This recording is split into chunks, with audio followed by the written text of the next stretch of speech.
And welcome back to me channel, unless you're new here, and then just welcome.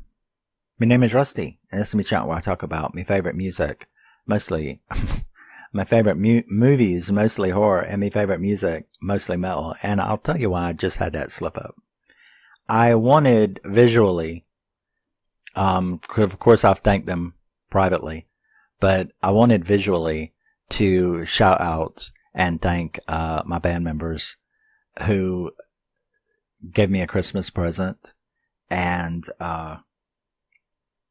I think I did a really good job mimicking the monkeys type sound.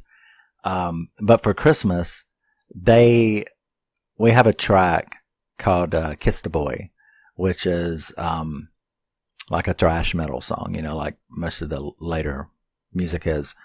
But for Christmas, they got together behind me back and sent me the full band, you know, the tracks, the guitar tracks, the drum tracks, everything. They got together and made a 60s style tracks for the version, and then wanted me to, you know, make this Monkeys version. And I wanted to. This is unmastered. I haven't remastered it yet. But I would sing it for you, but it will focus here instead of focusing on the music. But I wanted to thank them very much, especially Gingy, because that is exactly whose idea it was.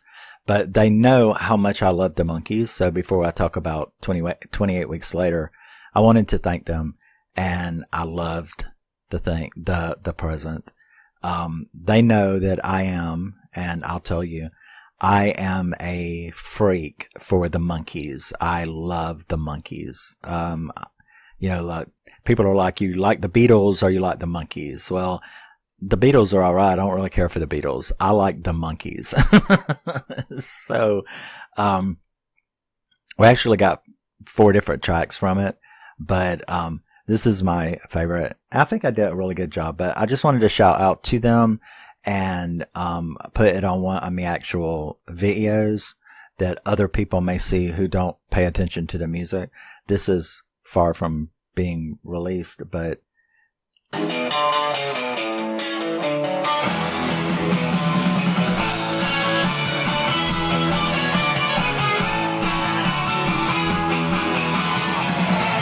feel it burning like a raging fire, reaching out for some heaven while you're dancing on a wire.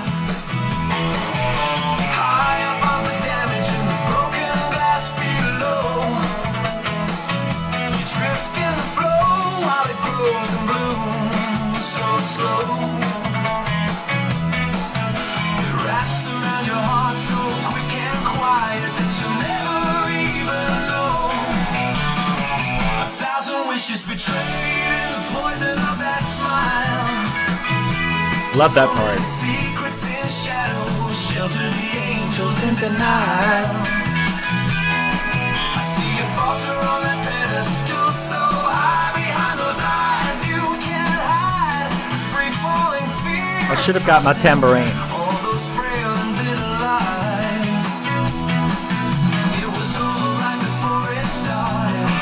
From the first breath this soul departed, and a silent void filled his life, feeding off the bleeding. Hearts kept faintly beating by the promises he stole, and sold for your precious time with a touch so cold.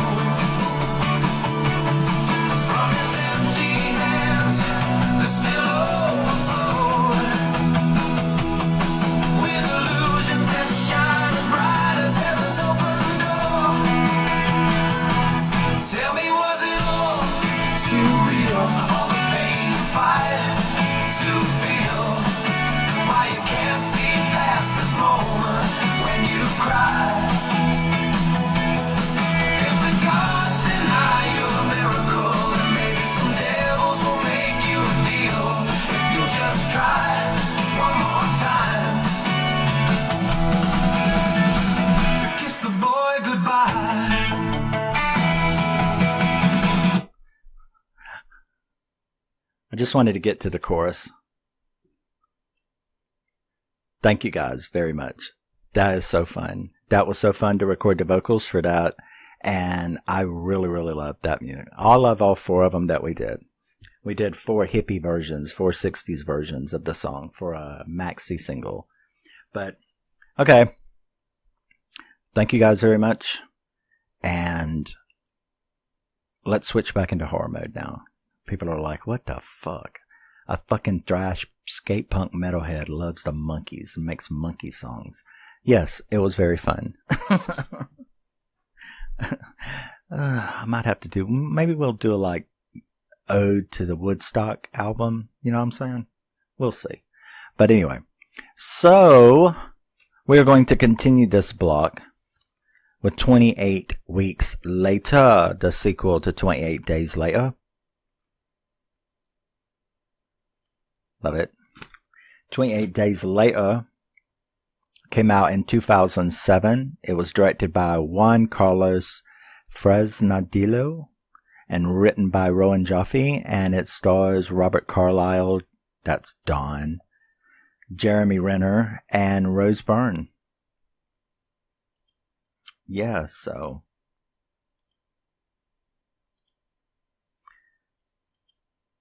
the story, we are introduced to Don, played by Robert Carlyle. I love him as an actor. And I already knew who he was. And his wife Alice. This is 6 months after the virus. And they've been shacked up with this elderly couple and was it another dude and a girl named Erin and her boyfriend who had stupidly went out and had not come back. So they were like there and had been surviving for quite a while, making a good go of it. They were worried about their kids, Tammy and Andy, but they were away out of the country in school. So to their knowledge, this thing hasn't went anywhere but the island of the UK, in a controllable manner anyway. So, or an uncontrollable manner. So, someone comes banging at the door, and it turns out to be a little kid. And he comes in, people are chasing him, which should have gave them an idea. It was weird that they didn't kind of think, oh, somebody's chasing you. That means we're fixing to be attacked by Zeds. But that didn't seem to cross their mind. They got him in, baby, you'll be all right, stuff like that. And then they are attacked. And Erin is the first one, and she turns really quickly. And the shit just goes to hell. This entire horde is coming into the house. Alice and the kid and Don run upstairs. The other guy and the elderly couple, they go into the basement and into the barn type area where they are attacked. The elderly couple are gotten. And up there in the room, the Zeds get in. The one guy gets away. And they're attacked. And that asshole jumps out the window and leaves him. That's the big, controversial scene of this movie. The scruples question. And that is, how honest will you be when you are faced with the question? What would you have done? Would you have abandoned them?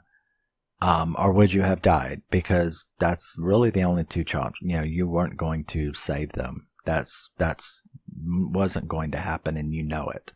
So anybody out there who's like, oh, I could have fought him off, you're a liar. So, a lot of people are like, oh, he's a scumbag. He abandoned that kid and his wife and all of that. And that is all true. He did do that. And that was a shit move. But was there another move aside from suicide, which is exactly what it have been, what it would have been? So, you're either going to say, yes, you would have done what he done. And although he's an asshole for doing it, you would have done the same thing. Or you're going to say, well, I would have just died with him. Well, what about your kids? If you need a reason. But okay, would you have died with him or would you have ran? And you're going to have to be a pretty honest person to say that no matter who it was, you would have ran. And I think I would have ran. I would have been just as much of an abandoning asshole as he was, I think. Just being honest, which is what a scruples question is supposed to be. Test your honesty with yourself and with everyone else. But I think I would have ran. Despite the horror of knowing what you were doing and the guilt that it would cause, and he was certainly guilty. He certainly felt a lot of guilt over it. So he does run. He manages to get to the river where that other guy was. They get into the boat. Unfortunately, these Zeds don't seem very afraid of the water because they came right on in after them. So that guy gets it, and that's a very, very tense and anxious scene, right? So he manages to get that guy gone. Doesn't he chew him up with the motor, the boat motor, the engine, the outboard. But he gets away and he goes, and then boom, we're months later.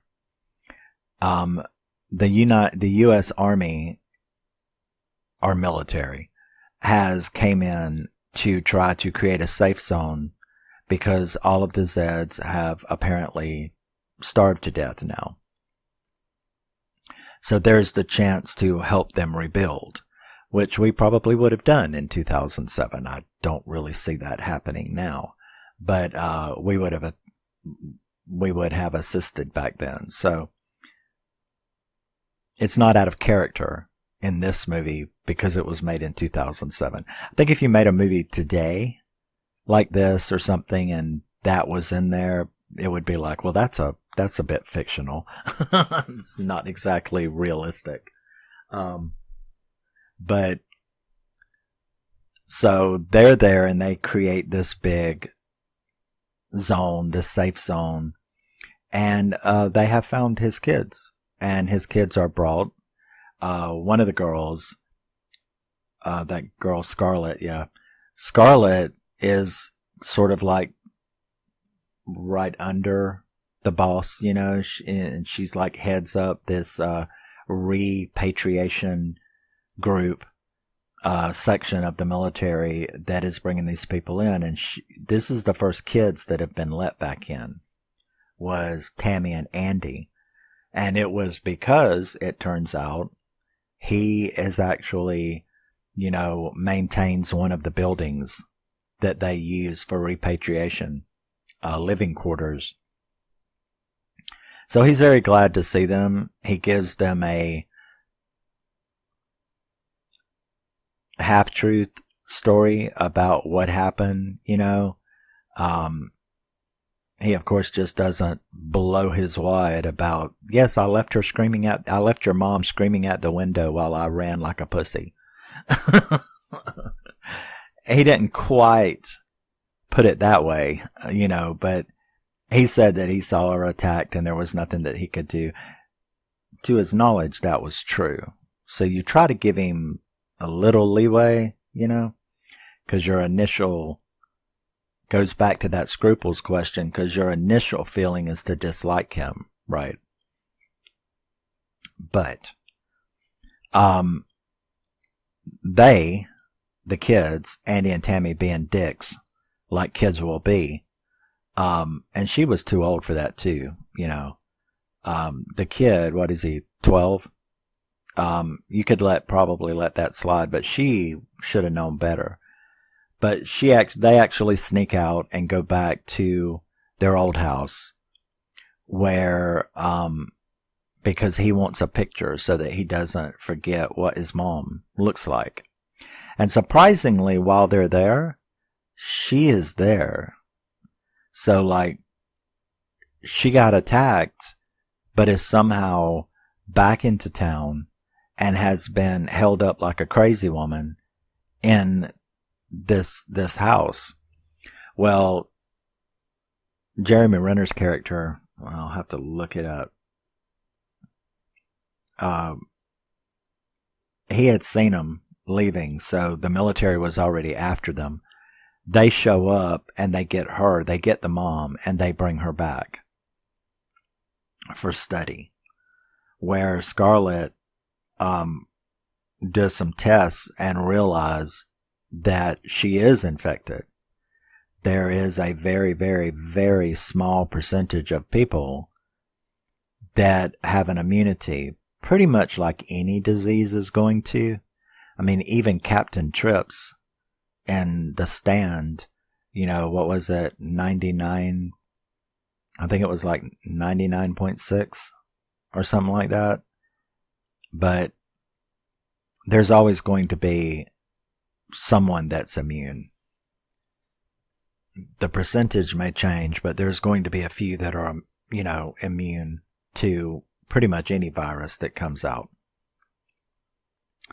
So she's a carrier, though, and a bitter bitch at that. Because I guess that last memory of him running across the yard with her screaming at the window is just something she could not get over, to her own detriment. So he finds out about it. He, of course, bitches the kids out. They, in turn, bitch him out about, well, you didn't tell the whole truth because you said that you saw her die. Now, in all fairness, he did not say that. He said he saw her attacked and that she was dead, as anyone would assume. So once again, we're trying to give him a little bit of credit. So they get, you know, they kind of get over that, but him and his guilt, he goes to see her.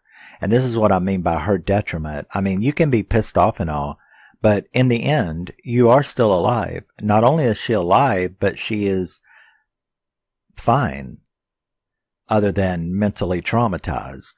But she's fine physically. She is just a carrier of this disease now. I don't know, maybe they could put you on an island somewhere or something. I don't know it, because you know that normally any government's going to kill you, especially with something like this. But so I don't think it would have been a happy outcome in any event. But he comes to see her and he apologizes, and she feigns forgiveness in a way that tricks him basically into actually kissing her, which she knows is going to turn him. So she fucking intentionally infected him to get even, is exactly what she did. So they both turned out to be, she turned out to be worse than he did, because look at what she caused. So that caused him to turn, and that dude went ape shit, and all of a sudden the virus is loose again with a brand new pissed off attitude at that. So you have everybody freaking out, running, trying to get away. The military, it doesn't take them long, because they got a hard on for that shit anyway. So it doesn't take them long before they're just like, fuck it, we lost, take them all out. And Jeremy Renner's, I don't want to spend time trying to find his fucking name. I should have done that. But we'll just call him Jeremy. His character, he ends up sort of joining the other side, as in, I'm not doing this. I'm not killing all these people, the uninfected along with the infected. So him and Scarlett end up sort of joining forces to get these. I don't know. She has an ulterior motive. And that is that she knew this woman was immune, which means that her offspring, those two children, could also be immune and a key to discovering a cure for this thing or a treatment or a vaccine. So she really, really needs these kids out of there to get out. Now, we have a lot of good action scenes of them trying to avoid the military and get out of the area. He does have a friend, the helicopter driver, or flyer, whatever. So they make a plan to get to this park where he's going to pick them up. They do find a couple other survivors. They wait at this park for him to pick them up. Unfortunately, it comes, people's going to panic. And you've got this giant horde of Zeds coming. You have that scene where he chops them all up with the blades of the helicopter because that one dude just would not wait. People got to panic. You know what I mean? And it caused the copter to be off balance. It's going to crash if you don't get him on him. He's chopping them all up. It's a very cool scene. So it's like, replan. That one failed. Tell you what, get to the stadium. I'll pick you up at the stadium. So now Scarlett, Andy, and Tammy, and then Jeremy Renner's character, they try to get to this stadium. And it's not easy, and there's a lot of cool action that goes on of them trying to do that. And then I did not expect Jeremy's end, and that is when they get in that car and they can't get the car cranked, and there's Zeds everywhere, and there's, toxic gas that the military is using to kill them. And he's like, there's no other choice but to pop the clutch.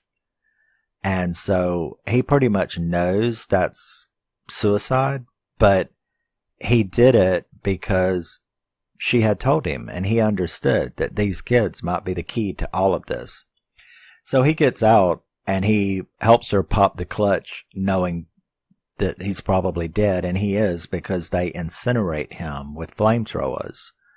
And I admit that for a main character like that, I didn't expect that to go on.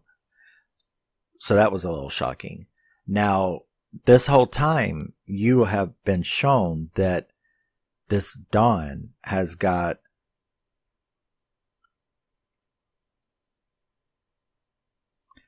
better not use that word. This Dawn has got a thing for getting his kids, right? And so he has been stalking them this whole time. He did get out. He is always close around. He is coming after them. They don't know that at this time. Scarlett tries to take them, and that's another one. That's another main character that don't make it. They go through this underground tunnel, trying to down into the tube stations to try to get closer to the stadium, where you have a lot of shit go down. She ends up getting killed by Dawn. And then Dawn attacks his son and bites him. And then his own daughter, Tammy, has to, top him. And that was like a fucked up scene. Andy runs off, though, because he's bit. So he thinks that he's fixing to turn. Now, interestingly enough, though, a few minutes later, when he should have long turned, Tammy manages to catch up with him, and he hasn't turned. He's all right, which means he is immune like his mother was. But after what she witnessed, she knows definitely keep this on the down low, which would have been really interesting if they had have continued that storyline, right? So only Tammy and Andy managed to show up at the stadium, and it's there that he gets them.